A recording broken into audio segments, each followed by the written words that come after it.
Hello, I'm Francine Westgate, as you already know, and I am the author of The Forgiveness Effect. So this is 14 chapters, and it took over 5,000 hours to research, to study, to write, create this book. And here is the study guide that goes with it. It's a 10-week Bible study companion guide that you could do as a group or individual, whatever you wish. This week we are on chapter 3 of the book. And so you've already done the reading, and I'm just going to give you the title in case you're popping onto the YouTube video and you've never heard of The Forgiveness Effect. The title of chapter 3, Splash Dams and 3 Jams. Now we're not talking strawberry, blackberry, and raspberry jam here. We are talking jams that quench the spirit. Jams that cause the Spirit of God in our life, that restricts the flow of His presence, that restricts joy and peace and love. One of those dams is called a wing jam. One of the jams is called a wing jam. And what everything natural has a spiritual parallel. You're going to hear me say that a lot, and I'm not even going to apologize for it. So just like you hunger physically, you hunger spiritually. You thirst physically, you thirst spiritually, right? Well, there's wing jams, and this book is, yes, it's a metaphor, and if you've been reading it, you understand that, and it's based on the life of the river drivers who moved logs by way of the river to the mills back before there were logging trucks. And so some of the jams that they would have to keep an eye out for and watch for were wing jams, center jams, and of course, to prevent log jams. So those are our 3 jams: wing jams, center jams, and log jams. So I'm not going to explain to you, because it's in the book, what a wing jam, center jam, and log jam is. But in the spiritual application of it, I'm going to briefly say a wing jam is a right jam. I'm right and you're wrong. A center jam is a me, I. It's all about you jam. And then a log jam is when all of the logs in the river have stopped flowing and have backed up because you have a log jam. And so none of the logs can get down the river to get to the mill. Okay. So if you haven't read chapter 3, read chapter 3. It's really good, and it really explains these in detail, naturally and physically for you, so you understand these jams.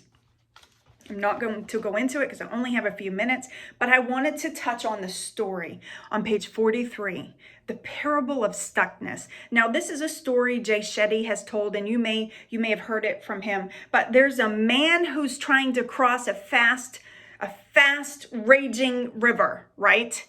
And he's on foot. And this man is weary, he's tired, he's been walking for a long time, and he just wants to get home. That's his goal, to get home. And so what happens is he can't cross the river because the current's too strong, the water's too deep, and it would take him down river with it, and he'd probably drown. So he decides he's going to build a raft. So this man builds a raft to get across the river because he needs to get across the river to get home. He builds this raft. He puts it in the fast-flowing water, and the raft breaks apart. So he decides, you know what? I'm going to build another raft because I want to get home. Excuse me here. I don't know what's going on with it, but whatever. I want to get home. So he builds another raft, and he puts it in the river, and he's able to climb on it, and he's able to get to the other side. And when he gets to the other side, this man realizes, hey, this raft served me well. This raft did a good job. And instead of taking the raft and leaving it there, this man decides, I'm going to take it with me. So he ties the raft around his back. He ties it to his back, the raft, and he begins to walk. And before you know it, this man comes to a thickly wooded area, and he has to be able to get through the woods to get to his home. And the raft keeps getting stuck on the trees, and he can't get through the thick woods. So this man has to decide, do I take the raft off and get home? Or do I leave the raft on and stay stuck? Think about that. Do I leave the raft on, or do I take it off? Do I stay stuck or not? That's what it boils down to. And that's what unforgiveness is. When unforgiveness goes unchecked, bitterness turns to resentment. And before you know it, you have all of these logs of unforgiveness built up. And these logs have created a log jam in your life, which you'll read a story, a personal story in chapter 3 on my own life, a real spiritual log jam. It was the real deal, y'all. I couldn't feel the presence of God. I was just so much a former shell of myself. There was no peace. There was no joy. I couldn't feel any love. I just was existing and not living. And it really boiled down to, do I take the raft off my back that I'm carrying or not? And so there was something I just wanted to touch on with you all, that you've heard me say before, that all a grown-up really is a child trapped in an adult-sized body. It's true. It's true. When you heal the girl, you heal the woman. When you heal the boy, you heal the man. And healing comes in small moments. And part of those small moments is it takes awareness. You have to be aware. You have to have the understanding what you're holding on to, the traumatic experiences and all of your logs and all of the bitterness and all of the resentment towards somebody or something or a bunch of bodies, and what it's doing to you. It's creating a logjam. It is quenching the flow of the spirit in your life. It is pinching the spirit off. It is pinching the flow of the water. You cannot get the logs down the river to the mill where they need to go, where you get payment, if you have a logjam. I had a logjam. You read about it. Real story. The scripture talks about grace and truth. Now, it mentions this phrase a few different times, grace and truth. Jesus was full of grace and truth. It always, when referencing grace and truth in that phrase, grace always comes before truth. Just like the mercy seat is over the law. So let me explain grace and truth, that phrase. If it was reversed, if truth came first, truth then grace, none of us would make it in. None of us would ever be good enough. If truth came first, it would kill us. He's perfect. God is light. There's no sin in him. We could never attain that goal, the goal of truth first. And so grace comes before truth. And that's how we're supposed to operate in this realm. Grace then truth. Just like the mercy seat is over the law. See, the Ten Commandments was in the Ark of the Covenant. The mercy seat was over the law. And what happens is trauma flips it. Trauma flips it, literally flips it. And now we're operating truth and grace, law and mercy, and we don't even realize it. We rule with an iron fist. It's my way or the highway. And oftentimes we minister from a place of trauma, and we don't even know it. We don't have the awareness piece to know that we're ministering from trauma and that it should be grace and truth, mercy and law. But we're doing it in reverse because trauma has flipped us on our heads. It has turned our world upside down. A traumatic event when you was a child, losing a parent, divorce, losing a child. It could be a traumatic event, it could a car accident. Even a simple fender bender can be traumatic. I can't tell you that's not traumatic. You can't measure your trauma against mine. I can't measure mine against yours. I can't say, oh, that's no big deal. You shouldn't. No, trauma is trauma. And so what happens is we mislabel trauma. We do it all the time.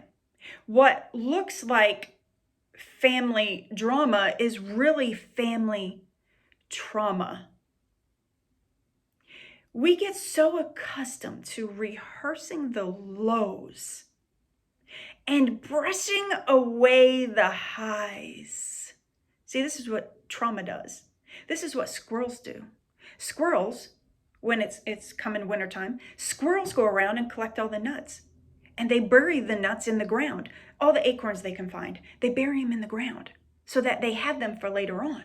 And see, what happens with trauma is we hold on to it, we collect it, we save it up for a later date, for a later time, and it's there, it's stored in our memory, in our emotions. And trauma is a tool that should educate us. It's a tool that we should gain wisdom from, not a tool that we should live our lives by. It's not a guidebook. Hey, everybody, live your life this way. Trauma, tragedy, suffering is the opportunity to gain wisdom. It's the opportunity to gain experience.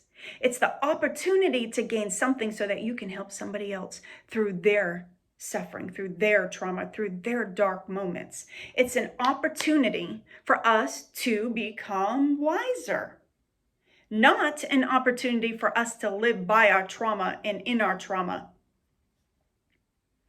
And so when we lack the willingness to forgive, when we lack the awareness that we need to forgive, and we look back and it's like, where? I don't understand, because I remember when you read this story, you read it in chapter 3. I remember months after my house was robbed, how traumatic it was and how drastically I changed because of my house being robbed. I was afraid. I was afraid of going down into my basement. I was afraid that somebody would grab my leg, pull me down the steps, and rape me, like what happened when I was 12.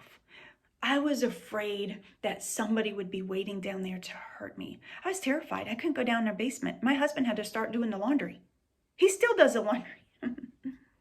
But look, I didn't realize that the trauma from my past had collided with the trauma of my house being robbed. See, as a child, my innocence was robbed. And as an adult, a mother of 3, a wife, when my house was robbed, it was personal.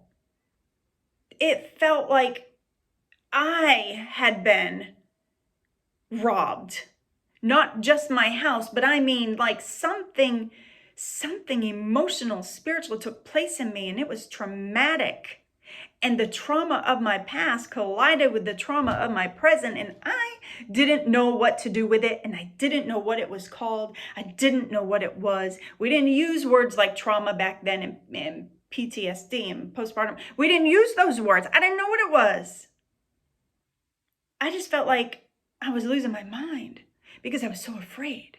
I would wake up during the night and check all the windows and make sure the windows were locked and peek out the door to make sure, like the window, I would pull the blind aside and look out the door and make sure nobody looking. I was looking for shadows, people walking around outside, people walking around my house. I would watch and constantly wake up and be looking out my window, out the door, constantly making sure all the doors and windows were locked. I couldn't go down to the basement to wash clothes, and I didn't know what was happening to me. I didn't know it was really trauma. And so as I moved through forgiveness, as I studied forgiveness and began thinking about forgiveness and marinating in it, because I didn't like the person who I had become. After a few months of later, the house being robbed, after a few months, I didn't like the person I had become. And it came a point where I look, all I could do was forgive the people who robbed my house. And so I kind of use that. I stack it throughout the book, different personal stories. And yeah. So log jams are real deals, people. It's real. And you know, if you've experienced, then you know the void, you know the emptiness, you know the dead feeling inside, like you're walking around in the living, but you feel dead. And I hope,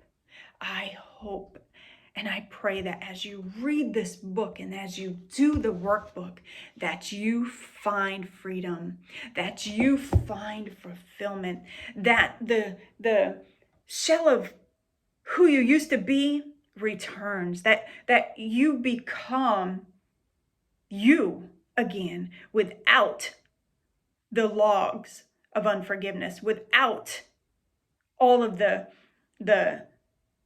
well, what about me? I'm right and you're wrong jams.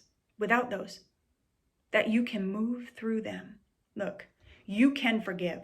You can forgive. I tell some tough stories in this book. And if I can forgive and I can do it, you can do it. I promise you. You can forgive. And if you haven't picked up this book, if you haven't gone to Amazon or Barnes and Nobles or wherever books are sold, if you haven't gotten it, I implore you, I compel you, look, get the book. It's going to help you. It's going to bless you.